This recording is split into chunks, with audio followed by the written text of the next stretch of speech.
What's up, Leafs Nation? Welcome back to another game preview. I'm Zack Phillips, and today we're going to be taking a look at game number 12 of the Toronto Maple Leafs regular season as they head out to St. Louis for what will be a revenge game. You're supposed to have the original revenge game, Craig Berube playing against his old team, the team that fired him, and then the Leafs stunk the joint out. You get absolutely smoked on home ice, an embarrassing performance for the team and for Craig Berube. So now, in a quick turnaround, only game 8 the Leafs played against St. Louis. Now here in game 12, you're going to get an opportunity to avenge the revenge game. Not only for Craig Berube, but Joseph Woll is going to get an opportunity himself here to go tonight. He is confirmed as per Daily Faceoff. The starting goalie confirmations in there. He's going to get an opportunity on the ice in St. Louis where he was born. Pretty cool opportunity for him. Hopefully he can keep it going from the way that he played the other night. But it's an exciting opportunity for this Leafs team to show us, hey, you know what? We let everyone down in the first one. We let the goalie down. We let the coach down. We let the fans down in this game. We're going to come out here in St. Louis tonight, and we're going to absolutely steamroll this team because we are one of the best teams in the NHL, and we're going to show you why. So, what do we got for our lineups here tonight? Well, let's head on over to Daily Faceoff to see the line combinations for what we've got from last game to tonight. And pulling that one up, we're going to see pretty much no change. And I don't think that there should be as of right now.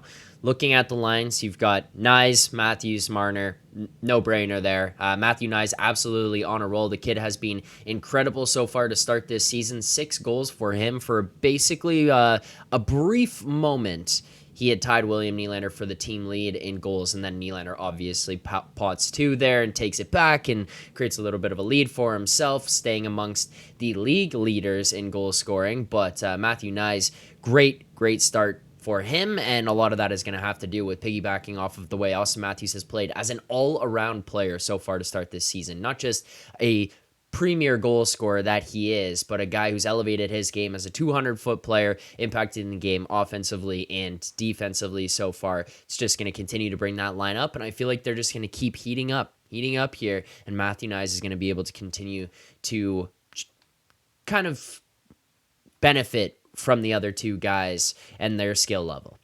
Second line, Pacioretty, Tavares, Nylander. Again, I just talked about Nylander's 2-goal game the other day. Why would you break these guys up? Pacioretty's been playing incredibly. Tavares has kind of elevated his game here. It looked like he was a step behind to start the season. Now he's right back into this one. Feels like he is a major contributor. He is finding ways to impact the game in other ways that are not with his speed, not with his legs. He can do it in other aspects. And then William Nylander, obviously, at the other end. He's going to continue to show Craig Berube why he should be getting more minutes. Hopefully that'll just continue to bring up other areas of his game so that he can just add on to the playmaking and goal scoring that he's already shown us so far this season. As for the third line, no changes here as of right now. So what we have for the bottom 6, I want to point this out. McMahon, Domi, Holmberg, line 3. Line 4, Lorentz, Kampf, Reeves. This is subject to change. I would not be surprised if at any given moment here leading up to the game, we find out that someone in this bottom 6 is going to be coming out and someone is going in. Nick Robertson, could he get an opportunity to go in for a Reeves, for a Holmberg? Potentially. I don't think that Holmberg has been a guy who's impressed too much so far to start this season. Maybe if Berube wants to get a little bit more out of McMahon, he brings him out of the lineup to give him a jolt of life. I don't know, but I really wouldn't be surprised if someone in this bottom 6 got pulled ahead of the game and someone else goes in. As of right now, this is what it is, and I really have no issues for what the forward lines are.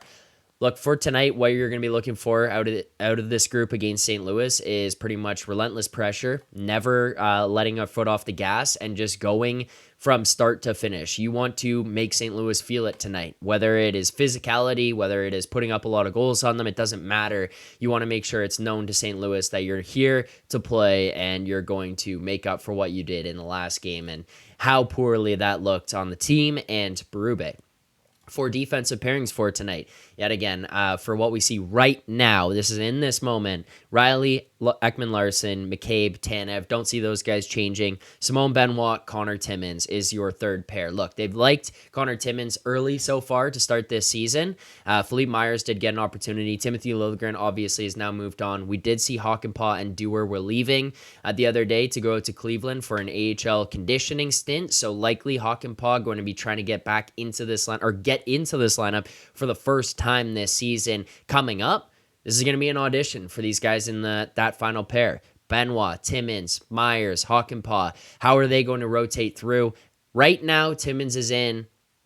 If it changed for Myers, I wouldn't be shocked, but I do lean more towards Timmins being the guy who gets the nod here tonight, and he's going to have to elevate his game because with Hakanpää around the corner, feels like he could be jumping in at any given moment. Power play remains the same. First unit and second unit, they were fine. I talked about it the other day. We talked about it with Tyler Ennis. He thinks they'll get it going. I hope they do. I'm not as confident or optimistic as Tyler was on the show. I understand his perspective of it and just how much skill is there. But what we've seen with this group for the past few years is that in the playoffs, it hadn't worked. At the end of the season, it hadn't worked last year. It's not working right now. Hey, I love the optimism saying it will turn around, but it just feels like we've got our hopes up so much in the past, and then it just hasn't been there. So score on the power play tonight. That's the easiest thing you can do to change everyone's minds and change everyone's opinions on this one. And if you want to not take so much heat in the media and from fans, score. It's pretty simple. So hopefully the power play can get things going tonight. As I mentioned, Joseph Woll will be in net. And you got to think he's feeling pretty good about himself after how things went in the last outing. First game he gets in, he gets shelled. It does not look that great. The team didn't look great in front of him. There were a lot of concerns. Then he goes in for the second game of the season after coming back from injury, and it goes in the right direction. Obviously, there against Seattle, he was pretty close to the shutout. There's 3 minutes left. Finally, the goal gets scored, and it's not really even his fault at that point. It was a great shot by Tolvanen as well that ends up beating him. So there's nothing really to hang your head about on that. I think you go into this game against St. Louis, you're amped up. He's always looked really good whenever he's gone in the net. If he's healthy, I just don't see this being a game where we look at back and say, wow, not a great night from Joseph Woll. I know it's putting a lot of pressure on the kid, but I feel like this is a good opportunity for him to kind of maybe steal back that number one job from Anthony Stolarz, who has done incredibly so far to start this season. So it would be unfortunate to Stolarz, but it's good for us as a team if these guys can create some type of battle in the net. Let's get to our best bet here. We are on a streak here now. 3 consecutive wins. We're up money on the season, 1.73 units. That's $173 profit in your pocket if you're following along. Every bet, unit sizes, all that. Now, as we get to our best bet segment, I want to remind you guys, the best bet is brought to you by Bet365, proud partner of the Leafs Nation pregame and the Leafs Nation After Dark. You can open an account with Bet365 today. Bet on a huge range of markets, so whatever the moment, it's never ordinary at Bet365. Make sure to use code NATION, that's NATION, code NATION, NATION, when you sign up today. We're going to look to keep this going here. 5-7 on the best bets so far. 11 games are going into game 12. We have given out 12 best bets because we did do 2 in the one game. Unfortunately, early on, things weren't looking so great for us, but turning it around now. Go over to the Bet365 app, and I mean, you want to talk about how easy to navigate and all the markets available. I pull up the page, look at that trending NFL, NBA, NHL, soccer, tennis, CFL, college football, MLS, UFC, whatever you're looking to bet, you can bet it over at Bet365.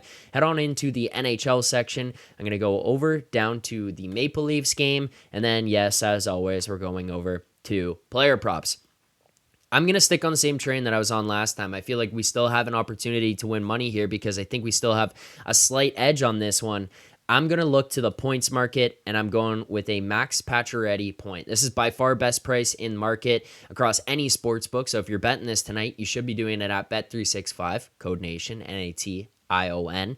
But we're going to go Max Pacioretty to record 1 plus point at plus 110. We're going to go $75 on this one of our $100 unit size. That's 3/4 of a unit on this. And I just feel a lot more confident about where we're at with this second line, getting power play opportunities for Pacioretty here, becoming way more of a focal point of the offense. He's generating opportunities with his playmaking, with his size, with his physicality.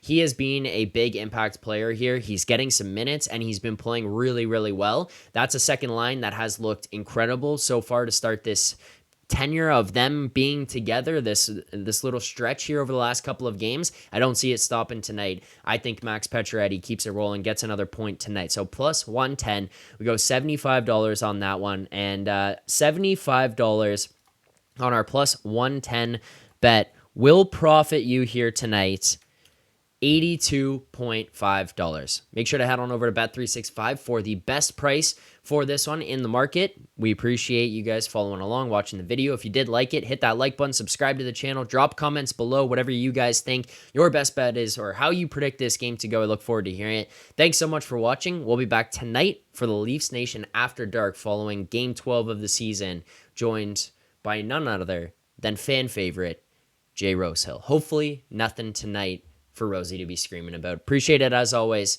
Keep believing. For more content just like this, including game previews, post-game live shows, Leafs Morning Take Monday through Friday with Nick Alberga and Jay Rosehill with special guests, as well as instant reaction videos, make sure to be subscribed here to the Leafs Nation YouTube channel. Turn on notifications so you don't miss anything, and drop a like.